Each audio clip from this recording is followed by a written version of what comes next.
नमस्ते साथियों, एक बार फिर से आप सबका स्वागत है। आज की इस वीडियो में हम अध्ययन करेंगे कि किसी भी गोलीय दर्पण के लिए कार्तीय चिन्ह परिपाटी का प्रयोग किस प्रकार से किया जाता है। तो चलिए दोस्तों शुरू करते हैं।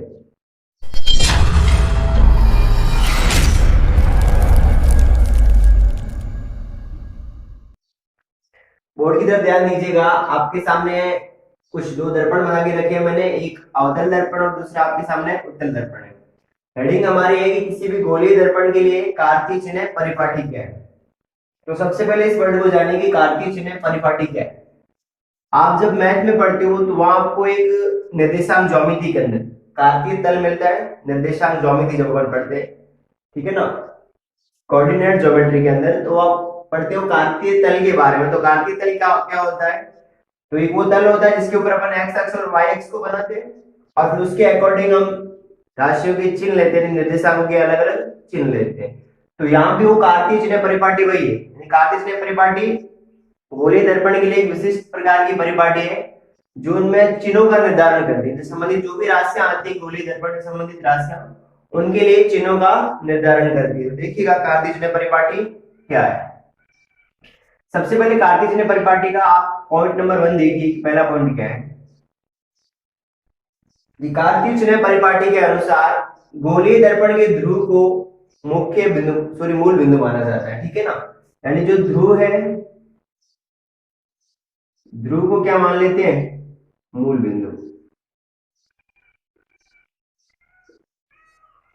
ये इसका पहला पॉइंट है, ठीक है। और मूल बिंदु क्या होता है हम सब जानते हैं, जहां एक्स अक्ष और वाई अक्ष एक दूसरे को प्रतिच्छेद करती है। यानी जो आपके ध्रुव है, यहाँ पर ध्रुव जो बन रहा है ना, इस ध्रुव को अपन क्या मानेंगे? मूल बिंदु। दोनों दर्पणों में इसको क्या मान लेते हैं? मूल बिंदु।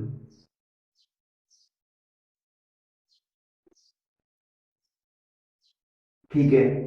अब दूसरा पॉइंट क्या है? दूसरा पॉइंट है कि मुख्य अक्ष को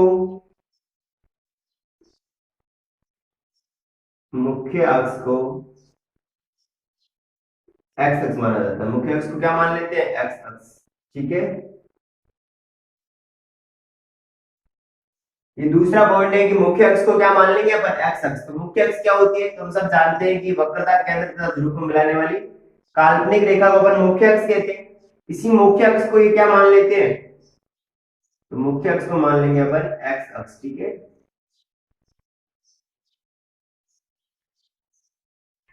इसी प्रकार से उत्तल दर्पण में भी यही होगा।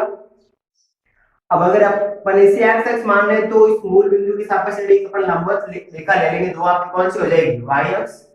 कुछ इस प्रकार से आप मान सकते हो, ठीक है। इस प्रकार से आएगी, इसे अपन क्या मान लेंगे? वाई अक्ष।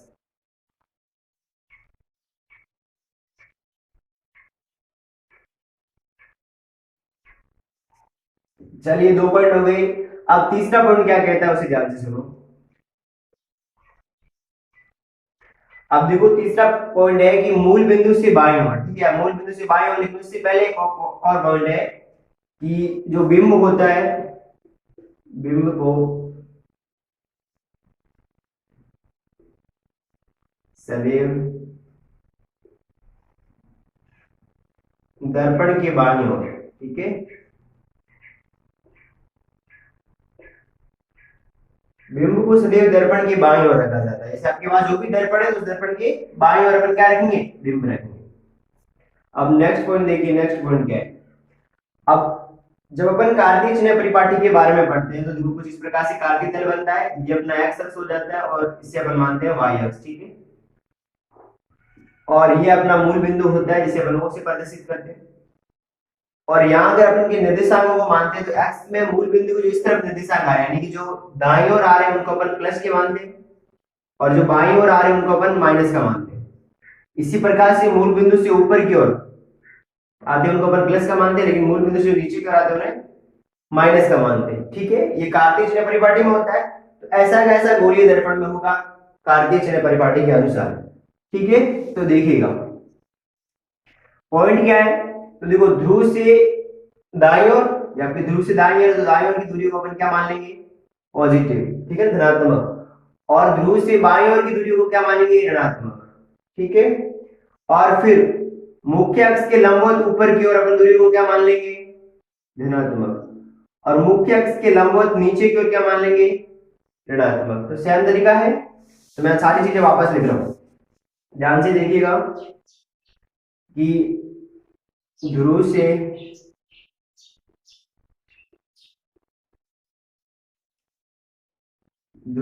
दाईं ओर की दूरी, दाईं ओर की दूरियां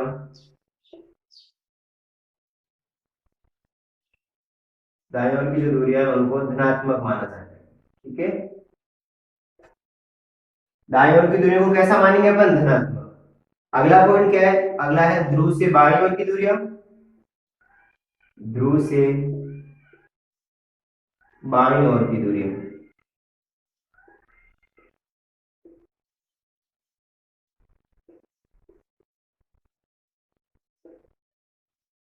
ध्रुव से बाईं ओर की दूरियां कैसी हो जाएगी, ऋणात्मक हो जाएगी ना। इस तरफ आ रही ध्रुव को अपन कैसा मानते हैं, ऋणात्मक, को ऋणात्मक माना जाता है। इसके बाद नेक्स्ट पॉइंट है मुख्य अक्ष के लंबवत,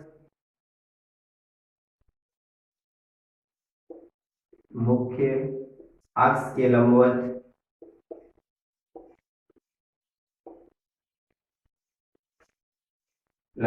ऊपर की ओर,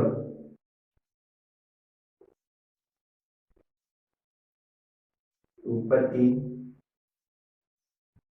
और ऊपर की ओर की दूरियां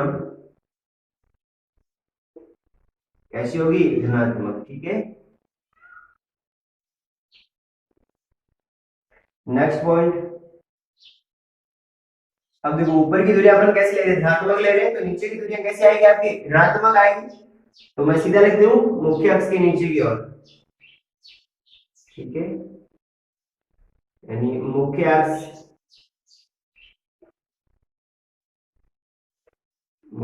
के लंबवत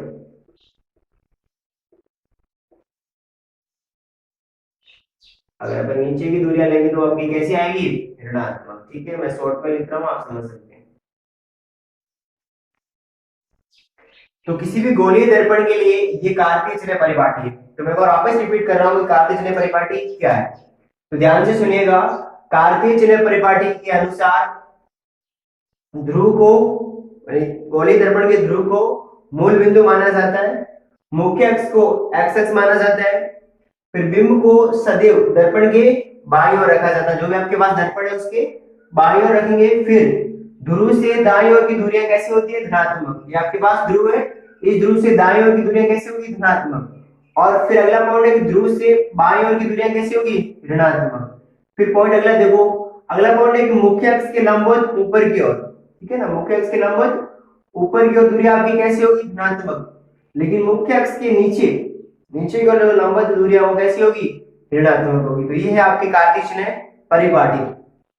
उत्तल दर्पण में भी ऐसे कैसे लगेगी। ठीक है, लेकिन यहां से एक चीज और इंपॉर्टेंट है जो आपको याद रखनी है, आप नोट डाउन करके भी लिख सकते हो, और वो क्या है उसे ध्यान से देखिएगा। ठीक है, वो है आपकी फोकस दूरी के बारे में। ठीक है,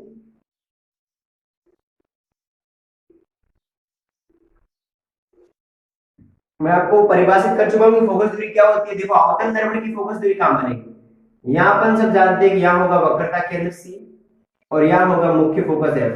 ठीक है, तो आपकी जो फोकस दूरी है वो यहां से यहां तक होगी, ये वाली आपकी फोकस दूरी होगी। और उत्तल दर्पण में हम जानते हैं यहाँ आपके बन जाएगा वक्रता केंद्र सी और यहाँ बनेगा मुख्य फोकस एफ। इन दोनों के बीच की जो दूरी है ये आपकी हो जाएगी फोकस दूरी, यानी ध्रुव और मुख्य फोकस के बीच की दूरी। अब ये दूरियां धनात्मक और ऋणात्मक कैसे होती है, देखो अवतल दर्पण में देखिएगा ध्यान से, अवतल दर्पण में फोकस दूरी किस तरफ आ रही है, तो ध्रुव के बाईं ओर आ रही है। और जो दूरियां ध्रुव के बाईं ओर आती है वो कैसी होती है, नेगेटिव होती है।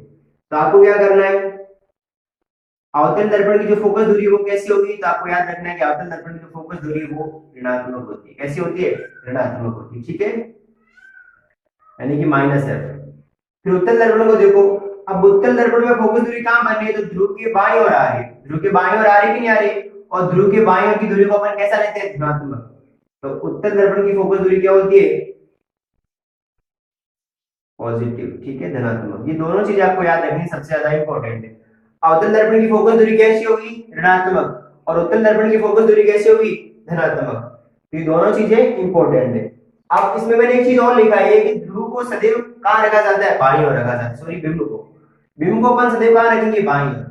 और जब भी आप बिंब को बाईं ओर रखोगे तो दूरी आपको ध्रुव से बाईं ओर मापनी पड़ेगी, ठीक है ना। तो जो बिंब दूरी आएगी वो भी सदैव कैसे आएगी, नेगेटिव आएगी, ठीक है ना। दोनों दर्पणों के लिए जो बिंब की दूरी है, बिंब की दूरी से अपन आगे बढ़ेंगे, बिंब की दूरी जो है वो सदैव कैसे आएगी, नेगेटिव आएगी, ठीक है, बिंब दूरी। इसके अलावा आप बिंब का जो ऊंचाई है, ठीक है ना, बिंब की ऊंचाई, आप हम जो सदैव है ना बिंब को कहाँ रखते हैं, मुख्य अक्ष के ऊपर क्यों रखते हैं, मुख्य अक्ष से नीचे नहीं रखते। तो आप बिंब की जो लंबाई है ना, बिंब की लंबाई, ठीक है, बिंब की लंबाई, लंबाई कह सकते हो बिंब की ऊंचाई, ठीक है। बिंब की ऊंचाई सदैव कैसी होगी, पॉजिटिव। तो आपको ये चीजें याद रखनी है, ये आपके कार्तेय में परिपाटी यानी एक तो फोकस दूरी अवतल दर्पण के लिए ऋणात्मक, उत्तल दर्पण के लिए धनात्मक, बिंब की दूरी दोनों दर्पणों के लिए ऋणात्मक और बिंब की ऊंचाई दोनों दर्पणों के लिए धनात्मक, ठीक है। लेकिन कंडीशन ये है कि बिंब को आपको सदैव कहाँ रखना, दर्पण के बाईं ओर। तो आशा करते हैं कि ये कार्तीय चिन्ह परिपाटी आपको अच्छे से समझ में आई होगी। अगर अच्छे से समझ में आई है तो प्लीज लाइक, शेयर और सब्सक्राइब कीजिए। मिलते हैं अगले वीडियो में, तब तक के लिए धन्यवाद, जय हिंद।